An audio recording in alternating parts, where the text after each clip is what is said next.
வணக்கம். தமிழ் ஃபுட் கார்னரில் இன்னைக்கு புடலங்காய் பொரிச்ச குழம்பு பண்ண போகிறோம். சூடான சாதத்தில் விட்டு சாப்பிட்றதுக்கு ரொம்ப அருமையாக இருக்கும். இப்போ இந்த சுவையான புடலங்காய் பொரிச்ச குழம்பை எப்படி பண்ணுறதுன்னு பார்க்கலாம். 1/4 கிலோ புடலங்காய் எடுத்திருக்கேன். புடலங்காயில் மேலே லைட்டாக ஒரு வெள்ளை பகுதி இருக்கும். அதை கத்தியை வச்சு லைட்டாக சுரண்டிட்டு கழுவிட்டு அதுக்கப்புறமா உள்ள விதைகளை எடுத்துட்டு சின்ன சின்ன துண்டுகளாக கட் பண்ணி வச்சுருக்கேன். 75 கிராம் பாசிப்பருப்பை கழுவிட்டு அரை மணி நேரமாக ஊற வச்சுருக்கேன். இந்த பேனில் 1 டீஸ்பூன் தேங்காய் எண்ணெய்.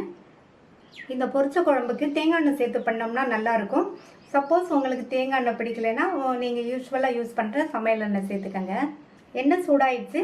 அதில் 1/4 டீஸ்பூன் மிளகு, 2 டீஸ்பூன் உளுந்தம்பருப்பு, இது கூட 2 காஞ்ச மிளகாவையும் சேர்த்து எல்லாத்தையும் தேங்காய் எண்ணெயிலேயே நல்லா வறுத்துக்கணும்.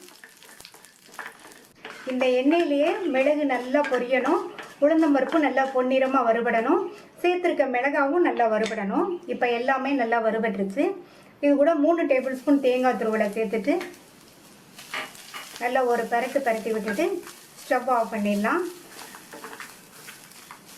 கடாய் சூடாக இருக்கும்போதே இதில் 1/4 டீஸ்பூன் சீரகத்தையும் சேர்த்து நல்லா ஒரு பரட்டி விட்டுட்டு இதை ஆற விட்டுறலாம். எல்லாமே நல்லா ஆறிடுச்சு. மிக்ஸி ஜாரில் சேர்த்து இதில் தேவையான அளவு தண்ணி சேர்த்து நைஸாக அரைச்சிக்கலாம். ஊற வச்ச பாசிப்பருப்பை இதில் சேர்த்தாச்சு. இது கூட 2 பிஞ்சு மஞ்சள் தூள், 1 கப் தண்ணி. இந்த பருப்பு 3/4 பங்கு அளவுக்கு வெந்து வரட்டும்.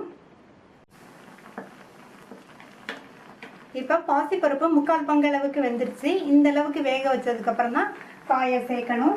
கட் பண்ணி வச்ச புடலங்காயை சேர்த்துடலாம். இது கூட இதுக்கு தேவையான அளவு உப்பு சேர்த்து நல்லா ஒரு தடவை கலந்து விட்டுடலாம். இது கூட இன்னொரு 1/2 கப் தண்ணி சேர்த்துடலாம். நல்லா கலந்து விட்டுட்டு மூடி வச்சிடலாம். இந்த காய் இந்த பருப்போடு சேர்ந்து நல்லா சாஃப்டாக வெந்து வரட்டும். இப்போ 8 நிமிஷம் ஆச்சு.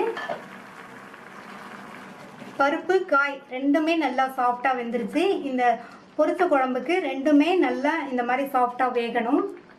இது கூட நம்ம வறுத்து அரைச்ச விழுதை சேர்த்துக்கலாம். இது கூட மிக்ஸி ஜாரை கழுவி 1/2 கப் தண்ணி சேர்த்துருக்கேன். நல்லா கலந்து விட்டுறலாம். இந்த குழம்பு இந்த கன்சிஸ்டன்சியில் இருந்தால் தான் நல்லாயிருக்கும். இந்த ஸ்டேஜில் உப்பு வேணால் செக் பண்ணி சேர்த்துக்கங்க. தேங்காய் விழுது சேர்த்ததுக்கப்புறமா இதனுடைய பச்சை வாசனை போக 2-3 நிமிஷத்துக்கு கொதிக்கட்டும். 2-3 நிமிஷமாக கொதித்து தேங்காய் விழுதோட பச்சை வாசனை போய் நம்மளுடைய பொரிச்ச குழம்பு சூப்பராக ரெடி ஆயிடுச்சு. இதை இறக்கி வச்சு தாளிப்பு போட்டுடலாம். தாளிப்பு போடுறதுக்கு 2 டீஸ்பூன் தேங்காய் எண்ணெய். எண்ணெய் சூடாயிடுச்சு. அதில் 1/2 டீஸ்பூன் கடுகு, 1 டீஸ்பூன் உளுந்து, கறிவேப்பிலை. ஸ்டவ் ஆஃப் பண்ணிவிட்டு இதில் 1/4 டீஸ்பூன் பெருங்காய பவுடர். தாளிப்பை இதில் சேர்த்துடலாம். நல்ல வாசனையாக டேஸ்ட்டாக புடலங்காய் பொரிச்ச குழம்பு ரெடி ஆயிடுச்சு. ட்ரை பண்ணி பார்த்துட்டு உங்கள் கமெண்ட்ஸை சொல்லுங்கள். தேங்க்யூ.